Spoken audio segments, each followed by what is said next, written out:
Welcome to study blog में आप सभी का फिर से एक बार स्वागत है। हम इतिहास को पढ़ रहे हैं जिसके अंदर हमने चैप्टर 10 तक पहले पढ़ लिया है, जिसकी वीडियो आपको प्लेलिस्ट में मिल जाएगी, आप उन्हें जाकर के देख सकते हैं। इस वीडियो में हम अध्याय 11 को पढ़ेंगे जिसका नाम है संस्कृति एवं विज्ञान, कल्चर एंड साइंस। काफी छोटा चैप्टर है, सीटेट में भी इससे काफी कम सवाल पूछे गए हैं आज तक में, कुल मिलाकर के केवल 2 या 3 ही सवाल इससे पूछे गए हैं। पर उसके बाद भी हमारे सिलेबस का ये हिस्सा है, तो हम इसको पढ़ेंगे ताकि हम जान पाएं कि इस अध्याय में हमें क्या बताया गया है। तो बिना किसी देरी के चलते हैं सीधा अपने अध्याय की तरफ जिसका नाम है संस्कृति एवं विज्ञान। तो देखिए, गुप्त काल को भारतीय इतिहास में स्वर्णिम युग के नाम से जाना जाता है। गोल्डन एरा बोलते हैं किसको? गुप्त काल को, द गुप्ताज पीरियड। ठीक है, गुप्त काल को भारत के इतिहास में स्वर्णिम युग के नाम से जाना जाता है, यानी कि इसको गोल्डन एरा कहते हैं। इस काल में भारत में विज्ञान, टेक्नोलॉजी, गणित, खगोल शास्त्र, धर्म, दर्शन, स्थापत्य कला तथा मूर्तिकला आदि के क्षेत्रों में नए नए आविष्कार हुए। इसी समय 7वीं शताब्दी में दक्षिण भारत में पल्लवों के अधीन स्थापत्य कला एवं मूर्तिकला का विकास हुआ। गणितज्ञ तथा खगोल शास्त्री आर्यभट्ट ने गणित तथा विज्ञान विषयों को पुस्तक का आविष्कार, यानी कि इनकी जो है इन्होंने पुस्तकें बना दी थी, इसी काल में आविष्कार इसका किया गया था। कौन सा काल था ये? तो 7वीं शताब्दी का काल, यानी इस काल के अंदर जो आर्यभट्ट हैं उन्होंने गणित और विज्ञान की पुस्तकों का आविष्कार कर दिया था। ठीक है, कागज का आविष्कार भी गुप्त काल में ही किया गया था, ये ध्यान रखने वाली बात है। और कागज का आविष्कार जो है सबसे पहले किस देश में हुआ था? तो ये चाइना के अंदर हुआ था, यानी कि चीन के अंदर हुआ था। देखिए, इसके बाद बताया गया है लौह स्तंभ के बारे में, द आयरन पिलर। ये कहाँ पर है? तो ये कुतुब मीनार परिसर के अंदर लगा हुआ है, दिल्ली में, मेहरौली दिल्ली में कुतुब मीनार परिसर में स्थित यह लौह स्तंभ, इसकी फोटो आप यहाँ देख सकते हैं, ये है आयरन पिलर। ठीक है, भारतीय शिल्पकारों की कुशलता का अद्भुत उदाहरण है। कौन सा? तो ये आयरन पिलर। ये कहाँ पर है? तो ये कुतुब मीनार परिसर के अंदर है, यानी कि कुतुब मीनार अगर आपने देखा है दिल्ली में तो उसी के अंदर ये बीच में लगा हुआ है। ठीक है, आयरन पिलर, इसकी फोटो आप यहाँ पर देख सकते हैं। इसका निर्माण लगभग 1500 साल पहले हुआ था। इसकी ऊंचाई 7.2 मीटर और वजन जो है वो 8 टन से भी ज्यादा है। ठीक है, ये आपको याद रखना है, 7.2 मीटर इसकी ऊंचाई है और 8 टन से भी ज्यादा इसका वजन है।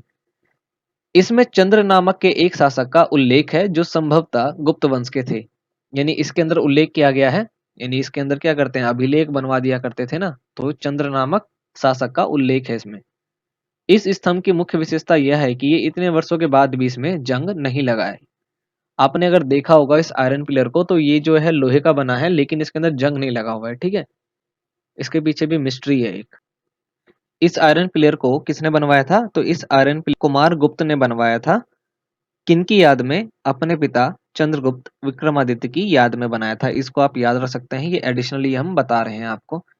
अब सवाल आपके मन में ये आया होगा कि ये 98% जो है ना लोहे का बना हुआ है, यानी कि ये जो आयरन पिलर है इसमें 98% जो है वो लोहा है। फिर भी लोहे की जो चीज होती है इतनी, उसमें तो जंग लग जाना चाहिए अब तक, लेकिन फिर भी इसमें जंग क्यों नहीं लगा? ये सवाल होगा आपके मन में। तो देखिए, इसमें क्या करा गया था जब इसको बनाया गया था, तो इसमें आयरन के साथ साथ, यानी कि कच्चे लोहे के साथ साथ के बनाया गया, इसमें फोसोफोरस भी मिलाया गया है, जिस कारण इसमें जंग नहीं लगता है। यानी कि 98% तो आयरन है इसमें और 2% जो है इसके अंदर फोसोफोरस मिलाया गया है, यानी कि फास्फोरस जो है इसके अंदर मिलाया गया है, जिस वजह से इसमें जंग नहीं लगता है। ये जो है आउटर लेयर को कवर कर लेता है, जिस कारण इसके अंदर ऑक्सीडेशन नहीं हो पाता। और जब भी आयरन में ऑक्सीडेशन नहीं होगा तो इसमें जंग नहीं लगेगा। ठीक है, तो आप यहाँ से जान गए हैं कि इसको किसने बनवाया है, किसकी याद में बनवाया है, ये कहाँ पर है, इसकी ऊंचाई कितनी है, कितने साल पुराना है? लगभग 1500 साल पुराना है, यानी कि 1500 से 1604 साल पहले की बात है ये। ठीक है, तो ये इतना पुराना है। और जंग क्यों नहीं लगता? तो जंग नहीं लगने का कारण ये है इसके अंदर कि इसको बनाते वक्त इसमें फोस्फोरस का इस्तेमाल किया गया था, जिस कारण इसमें जंग नहीं लगता है। तो यहाँ पर आपने कुछ थोड़ी और बातें जो है इसके बारे में जान ली है, द आयरन पिलर के बारे में। ये कहाँ पर है? मेहरौली दिल्ली में, यानी आप कुतुब मीनार कभी आएंगे तो आपको वहां पर ये दिखेगा। इसके बाद ईंटों और पत्थरों की इमारतों के बारे में कुछ बताया गया है। स्तूप का शाब्दिक अर्थ क्या होता है? टीला। ठीक है, यह विभिन्न आकार के, यानी कहीं कहीं ये गोल हो सकते हैं, कहीं लंबे, तो कहीं बड़े एवं छोटे होते हैं, यानी कि टीले होते हैं ये, गोल भी हो सकते हैं, लंबे हो सकते हैं, गुंबद होते हैं ना, उस तरह के होते हैं, उनको क्या बोलते हैं हम? स्तूप। सभी स्तूपों में एक समानता है, प्रायः सभी स्तूपों के भीतर एक छोटा सा डिब्बा रखा जाता है, यानी कि एक डिब्बा इसके अंदर रखा रहता है। इन डिब्बों में बुद्ध या उनके अनुयायियों की यानी कि जो उनके शिष्य हैं उनके शरीर के अवशेष, उनके द्वारा प्रयोग की जाने वाली कोई भी वस्तु या कीमती पत्थर अथवा सिक्के इसके अंदर रखे जाते हैं। प्रारंभिक स्तूप धातु मंजूषा के ऊपर रखा मिट्टी का टीला होता था, यानी कि एक मेटल की चीज होती थी जिसके ऊपर रखा जाता था एक मिट्टी का टीला। बाद में टीलों को ईंटों से ढक दिया गया और इसके बाद के काल में उस गुंबदनुमा ढांचे को तरासे हुए पत्थरों से ढक दिया गया। आपने देखा होगा ना गुंबद जो ऊपर की तरफ इस तरह से बनाए जाते हैं, तो ये गोलाकार क्या बन गया, एक स्तूप बन गया। इस तरह का होता है ये। तो शुरुआत में तो ये मिट्टी का होता था, लेकिन उसके बाद जो है ये ईंटों और पत्थरों का बनने लगा।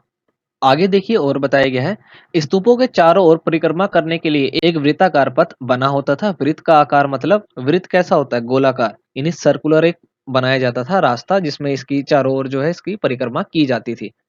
इस रास्ते को रेलिंग से घेर दिया जाता था जिसे वेदिका कहते हैं। उस रेलिंग को क्या बोलते थे, वेदिका।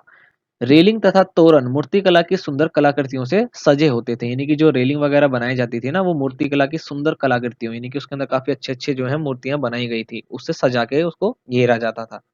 इस काल में कुछ आरंभिक हिंदू मंदिरों का भी निर्माण किया गया। इन मंदिरों में विष्णु, शिव तथा दुर्गा जैसे देवी देवताओं की पूजा होती थी। मंदिरों का सबसे महत्वपूर्ण भाग गर्भगृह होता है, यानी जो उनका अंदर का हिस्सा होता है, जहां मुख्य देवी या देवताओं की मूर्ति को रखा जाता था। तो ये आपसे पूछा जा सकता है, ये सवाल आया भी था कि मंदिर का गर्भगृह कौन सा हिस्सा होता है, तो यहाँ पर मुख्य देवी देवताओं की मूर्ति को रखा जाता है। मंदिरों में उसके ऊपर काफी ऊंचाई तक निर्माण किया जाता था, जिसे क्या बोलते हैं हम, शिखर। आपने मंदिर देखा होगा, मंदिर के ऊपर जो है काफी ऊंचाई तक इस तरह का कुछ निर्माण किया जाता है, इसको क्या बोलते हैं हम, शिखर। क्या बोलते हैं हम, शिखर। ठीक है, मंदिर जैसे हम बनाते हैं एक, तो ये मान लो मंदिर है, ये दरवाजा होगा, इसके अंदर की तरफ एक गर्भगृह होगा जहां पर मुख्य देवी देवताओं की जो है मूर्ति रखी गई होगी। और ये वाला जो एरिया है ना, यानी मंदिर तो यहाँ तक ही है, लेकिन इसके ऊपर जो ये डिजाइन बनाया गया है इसको क्या बोलते हैं हम, शिखर। ठीक है। मंदिरों में मंडप नाम की एक जगह होती थी जहां पर पूजा पाठ किया जाता था। यहाँ पर एक सभागार भी होता था जहां लोग इकट्ठा होते थे। जहां पर भी लोग इकट्ठा हो जाते हैं वहां पर सभागार यानी कि सभा बिठाने की जगह हुआ करती थी। आगे है स्तूप तथा मंदिरों के बारे में। स्तूपों तथा मंदिरों को बनाने के लिए काफी धन खर्च होता था, इसलिए आमतौर पर राजा या रानी ही इन्हें बनवाने का निश्चय करते थे, क्योंकि राजा हैं तो उनके पास अधिक धन होगा अपनी प्रजा के मुकाबले। अच्छे किस्म के पत्थर ढूंढकर शिलाखंडों को खोद कर निकालना तथा उनको तय किए गए स्थानों पर पहुंचाया जाता था, जहां पत्थरों को काट छांट कर तराशने के बाद खंभों, दीवारों, फर्शों तथा छतों का आकार दिया जाता था। यानी कि पत्थरों को काट तराश करके ये खंभे बनाते थे, दीवार बनाते थे, फर्श बनाते थे और छत बनाते थे। शानदार मंदिरों तथा स्तूपों का निर्माण करने वाले शिल्पकारों को सारा खर्च कौन देते थे, राजा रानी ही दिया करते थे। इनमें आने वाले भक्त जो उपहार अपने साथ लाते थे उनसे इमारत की सजावट की जाती थी। उदाहरण के लिए हाथी दांत का काम करने वाले श्रमिकों के संघ ने सांची के एक अलंकृत प्रवेश द्वार यानी कि तोरण को बनाने का खर्च दिया था। तो ये एक अलंकृत प्रवेश द्वार है। अलंकृत प्रवेश द्वार का मतलब होता है बहुत ही अच्छे से सजाया हुआ तोरण, यानी कि प्रवेश द्वार जो मेन गेट होता है मंदिर का। इसके बाद देखिए अजंता की चित्रकला के बारे में बताया गया है। देखिए ये इमेज है अजंता की चित्रकला का। अजंता की पहाड़ियों में सैकड़ों सालों के दौरान कई गुफाएं खोदी गई थी। इनमें से ज्यादातर बौद्ध भिक्षुओं के बनाए गए विहार थे, जिनमें से कुछ को चित्रों द्वारा सजाया गया था। इन चित्रों के रंग 1500 साल बाद भी काफी चमकदार हैं। ये रंग पौधों तथा खनिजों से बनाए गए थे, यानी कि प्राकृतिक तौर पर ये रंग निकाले गए थे, जो आज तक यानी कि 1500 1600 साल बाद भी एकदम चमकदार हैं, उन्हीं तरह से एकदम चमकती हैं। अब आपके लिए सवाल ये है कि ये जो अजंता की गुफाएं हैं ये कहाँ पर है। तो अजंता की जो गुफाएं हैं वो महाराष्ट्र के औरंगाबाद जिले के अंदर है। अजंता की गुफाएं भी हैं वहां पर और एलोरा की गुफाएं भी हैं वहां पर। ठीक है, आप इनको याद रख सकते हैं ताकि आपसे अगर सवाल पूछ लिया जाए तो आप उसको आंसर अच्छे से कर पाए। कहाँ पर है ये गुफाएं, तो महाराष्ट्र के औरंगाबाद जिले में। आगे देखिए क्या बताया गया महाकाव्य एवं पुस्तकों के बारे में, उसको भी पढ़ लेते हैं एक बार हम। महाकाव्य एवं पुस्तकें। इस युग में कई प्रसिद्ध महाकाव्यों की रचना की गई तथा इन उत्कृष्ट रचनाओं में स्त्री पुरुषों की वीर गाथाएं तथा देवताओं से जुड़ी कथाएं लिखी गई हैं। लगभग 1800 साल पहले एक प्रसिद्ध तमिल महाकाव्य, क्या नाम है उसका, शिल्पाधिकारम की रचना इलांगो नामक कवि ने की थी। आगे देखिए एक और तमिल महाकाव्य मरिमेखलई को लगभग 1400 साल पहले संतनार द्वारा लिखा गया था। इसमें कौलवन तथा माधवी की बेटी की कहानी लिखी गई है। ठीक है, उनके बारे में बताया गया है। कालिदास संस्कृत में लिखते थे। उनकी सबसे प्रसिद्ध रचना कौन-सी है? मेघदूत। ये इम्पोर्टेंट है, ठीक है? कालिदास जो है वो किस भाषा में लिखते थे? ये इम्पोर्टेंट है यहाँ पर कि कालिदास जो है वो किस भाषा में लिखते थे? तो संस्कृत भाषा में। और उनकी सबसे प्रसिद्ध रचना का क्या नाम है? तो मेघदूत। इनमें एक विरही प्रेमी बरसात के बादल को अपना संदेशवाहक बनाने की कल्पना करता है, ठीक है? उसके बारे में इसके अंदर मेघदूत लिखा गया है। मेघ मतलब बादल, दूत मतलब जो संदेशवाहक होते हैं ना, जो एक जगह से दूसरी जगह संदेशों को पहुँचाते हैं, उनको क्या कहते हैं? संदेशवाहक। तो मेघदूत यानी कि मेघों के द्वारा यानी कि बादल के द्वारा संदेश को एक जगह से दूसरी जगह पहुँचाना। इस काल में बहुत सारी हिंदू धार्मिक कहानियों का संकलन किया गया जिसको क्या बोलते हैं हम? पुराण, ठीक है? जिसमें पुराण प्रमुख हैं। ये पुराण लौकिक संस्कृत में लिखे गए हैं, जिन्हें सुनने का अधिकार महिलाओं एवं शूद्रों को भी था। ये बहुत बड़ी बात है यहाँ पे। महाभारत एवं रामायण दोनों महाकाव्यों का समाज में काफी प्रचार प्रसार हुआ। महाभारत का ये अंश क्या है? भगवत गीता। ये आपको याद रखना है यहाँ पर कि भगवत गीता जो है वो महाभारत से ही लिया गया है, यानी कि महाभारत का ही एक अंश है वो। महाभारत एवं पुराणों का रचयिता किसको माना जाता है? तो वेद व्यास को। ये आप याद रखेंगे, ये सवाल जो है वो पूछा जाते हैं। संस्कृत में रामायण की रचना किन्होंने की है? तो वाल्मीकि ने। वाल्मीकि जी ने रामायण की रचना की है, लेकिन संस्कृत भाषा में, ठीक है? और महाभारत की रचना और पुराणों की रचना किसने की है? तो वेद व्यास ने।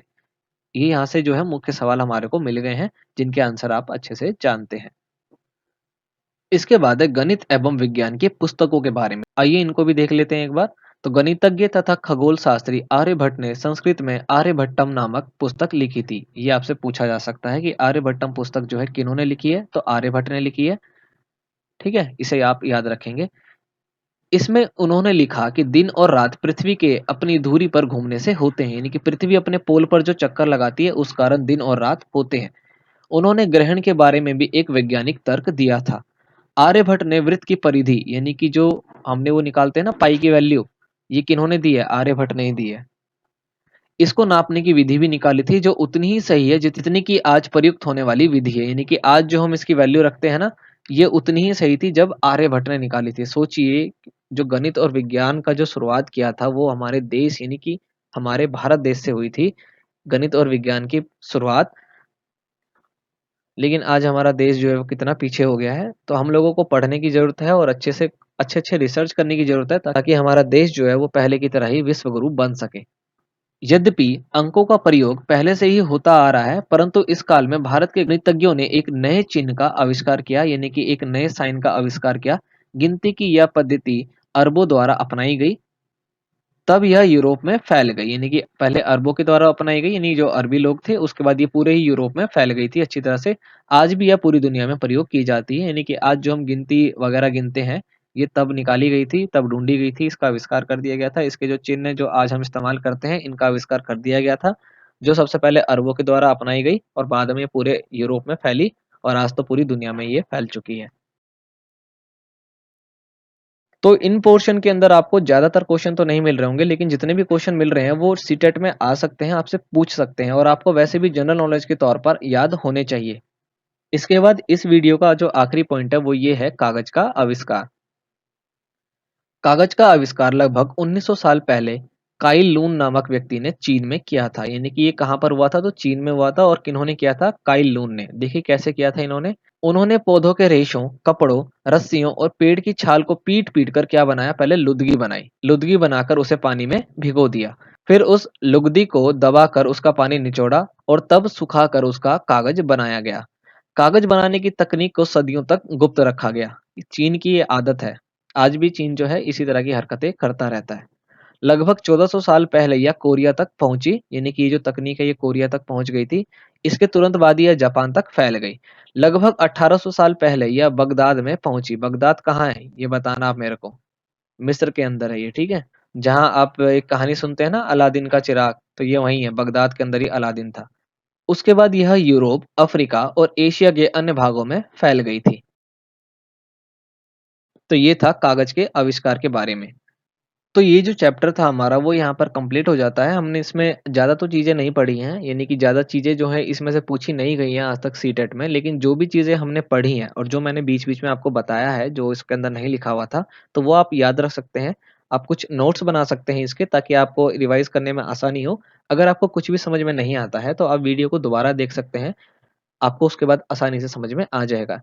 हिस्ट्री के अलावा सिविक्स और जियोग्राफी की वीडियो भी आपको प्लेलिस्ट में मिल जाएगी, तो आप उसको भी जाकर के ज़रूर देखें। चैनल को ज़्यादा से ज़्यादा सपोर्ट करें, आपके सपोर्ट की हमारे चैनल को काफ़ी ज़रूरत है इसकी। तो आप इसको जाकर के ज़्यादा से ज़्यादा सपोर्ट करें, शेयर करें। वीडियो अच्छी लगी है तो वीडियो को लाइक करें, वीडियो नहीं लगी है तो नीचे कमेंट करके हमें इसका रीज़न बताएँ, ताकि हम वीडियो को अच्छे से इम्प्रूव कर सकें। अगर आपको ये वीडियो अच्छी लगी है तो वीडियो को लाइक करें, ज़्यादा से ज़्यादा शेयर करें ताकि सभी बच्चों को इसका लाभ मिल सके। चैनल पर अगर आप नए आए हैं तो चैनल को सब्सक्राइब करना बिल्कुल भी ना भूलें। सब्सक्राइब करके बेल आइकन को ज़रूर ऑन करें ताकि आने वाली वीडियोस की नोटिफिकेशन आपको टाइम पर मिल सके। मिलते हैं नेक्स्ट वीडियो में नए टॉपिक के साथ, तब तक के लिए जय हिंद।